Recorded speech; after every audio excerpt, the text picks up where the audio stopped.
So this is my scientist in training, Abby Olson. So we're going to talk about whole person. It's not just the face that shows up at work that's working for you. It's the person who goes home. It's the person who sleeps. Some stress and health statistics, and then good and evil supervision. So group activity. It's late in the afternoon. Let's go ahead and stand. So stand and remain standing if, hold on, wait. If you are caring for a sick child, spouse, or partner, or have had a death of a family member this year, go ahead and stand up if you've had any of these. Spouse, partner, schedule, or job change. So stand and remain standing. Current long work hours or an intense deadline at work. Someone you care about is battling a serious illness. Friend or family going through a separation or divorce. Recently moved, moving to a new house.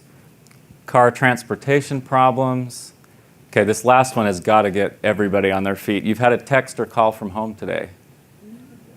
No? Oh gosh, I got to expand my list. Okay, so you can sit down. So the point is, Andre Delbecq at Santa Clara University described this to me. He said, when you're at work and you're in a meeting, all of humanity's drama is in the room with you. The tragedies, the stress, the personal challenges, the triumphs, the highs and lows, but you may not know about it. And the enlightened supervisor or the enlightened manager will be aware of at least to a degree of the important things happening in their people's lives. So I'm going to talk about a special type of stressor called work-family conflict. And this is when the demands of your family life impinge on or interfere with the demands of your work life, or the demands of your work life interfere with your ability to fill your family role. And the research shows that this is associated with sleep problems, turnover, absenteeism, lower productivity, and safety. When it comes to safety, you might go, well, gosh, how does it get there? Well, a person who's distracted with their family conflicts and struggles does have lower safety participation and compliance. It's probably through the distraction or possibly through a fatigue pathway. So what's the point here? If you are unaware, you get all of these goodies as a leader. If you don't pay attention to it, you will be generating this because you're unaware. That's the take-home point of work-family conflict. So the job demands control stress model is widely studied, and it's been widely studied because people hit upon a pretty powerful model of job stress. And it turns out that high-strain jobs in particular, low control, high demand, are associated with heart disease really consistently. So a 10-year study in the UK of men who lost control at work, they had 2 times the risk of heart disease 10 years later. And in general, it's 40% to 150% increase in heart disease if you have a high-strain job. Notice I'm not saying that for an active job, which is high demands and high control. That can be a very engaging job. All right, so another reason this model is so powerful, look how beautifully the data are sloped, or dangerously or discouragingly sloped.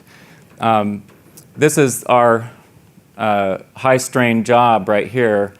This is insomnia symptoms, all sloping up here. 30% of people in a high-strain job have insomnia symptoms. And I've described, in many cases, sleep is cross-cutting between health and safety and productivity, and many of the major catastrophes in industry are linked to sleep and fatigue issues, which means they're probably also linked in part to work and family conflict issues. All right, so what is the Enlightened Supervisor to do in this case?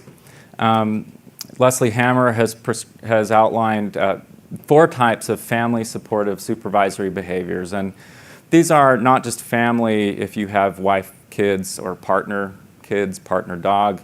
This is family broadly defined, including just your personal life and people who are important to you outside of work, your hobbies, and so on.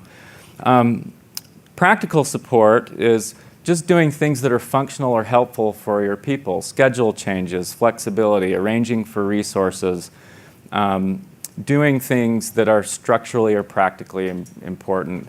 Emotional is just being reflective and understanding if somebody's suffering or going through something. Being a role model means that you reveal, at least to a degree, that you yourself have a life outside of work, and that you have some priorities other than being an employee of Oregon Health and Science University or wherever it is that you work. And then probably the most exciting one is creative management, which means that you're on the hunt always for clever ways to design work smartly so that people don't have conflicts between their roles and don't experience stress. Stress is recognized increasingly as a workplace hazard that you should prevent workers from being exposed to. It isn't quite like cement falling on a worker in terms of a hazard, but it can speed your early demise, stress can, through the heart disease pathway. All right, another buffer against stress, increasing control over work time. So this is Callie Ressler and Jody Thompson, who I was able to collaborate with for about 5 years in the Work, Family, and Health Network study. And I brought them up as an example because they've gone all in with the idea of control, and this is their definition of a results-only work environment. Do whatever you want, whenever you want, as long as the work gets done, period. And they mean it. And they've put together a sticky, catchy, fun way of changing a work culture from being appearance and clock-oriented to focusing on results. And once you focus on results, people quickly figure out what are the behaviors that get you there. And so this approach, the original implementation at Best Buy, plus our study of a version that had also supportive supervisory training in it, has produced some nice things for employees. But companies like Yahoo have reversed their flexible policies. So there are companies choosing to go in the wrong direction in spite of the science. So Callie and Jody noticed as they were working on the row culture that the first step, number one, wasn't to do new stuff, innovative stuff. It was to stop negative crap. It was to stop what they called sludge, and it rhymes with judge for a reason. And they defined sludge as any unproductive comment that places judgment on how a coworker spends his or her time. It is a toxic force that should be eradicated. And this is, Jody and Callie are fun, so they have sludge anticipation, justification, back sludges, when you're sludging on people behind their backs, and a sludge conspiracy is when there's a lot of you ganging up on people behind their backs. But this is stuff like, Lisa, she's out of here at 4:30 every day. You seen that? Can you believe it? I bet she's out playing tennis or something like that. While we're all here slaving away. So that's sludge, but the point is that negative, punishing stuff keeps people in their time-oriented, appearance-oriented bucket. And their point is that if you accept sludge, you are reinforcing and creating an environment that values appearances over real accomplishments. So I like this idea of stopping stuff, plus sludge will stick with you forever. It's and it's service marked. I didn't know what a service mark was, but it's like a trademark, but their service is eradicating sludge in part.